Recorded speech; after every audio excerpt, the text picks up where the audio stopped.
பேசுறேன். என்னைய நீங்க எல்லாருமே வேண்டான்னு உடைச்சு போட்டுறீங்க. ஆனா நான் தான் உங்க உடம்புக்கு ரொம்ப நல்லவன்னு நான் எப்படி உங்களுக்கு புரிய வைப்பேன்? நானும் சுலபமா உங்க நிலத்துக்கு உங்க வீட்டுக்கு பக்கத்திலேயே தான் கிடைக்கும் தெரியுமா? என்ன காசு கொடுத்தே நீங்க வாங்க வேண்டாம் தெரியுமா? நான் சுய தொழில் செய்ய உங்களுக்கு எவ்வளவு நல்ல உதவுவோம் தெரியுமா? நானே என்ன விலை மலிவா நான் வாங்குவேன் தெரியுமா? நீங்க எல்லாரும் என்ன காசு அதிகமா கொடுத்து வாங்க மாட்டீங்க. விலை மலிவா ரொம்ப சுலபமா உங்க வீட்டு பக்கத்திலேயே என்ன வாங்கிக்கலாம் தெரியுமா? குழந்தைங்களா, நீங்க எல்லாரும் தான் இந்த உலகத்தை இந்த சுற்றுப்புறத்தை மாத்தணும். நான் சொல்றத நல்லா கேக்குறீங்களா? என்னால சுற்றுப்புறம் எப்போதுமே மாசுபடாது குழந்தைகளா. உங்க உடம்புக்கு நான் நல்லதை மட்டும் தான் செய்வேன்.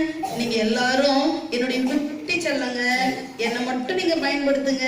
நீங்க எல்லாரும் நல்லா இருப்பீங்க. உங்க புள்ள குட்டி, உங்க வர சந்ததி எல்லாரும் நல்லா வாழ்வீங்க. நம்ம நாடும் நல்லா இருக்கும். நீங்க எல்லாரும் என்னை பயன்படுத்துறீங்களா? நன்றி நன்றி நன்றி.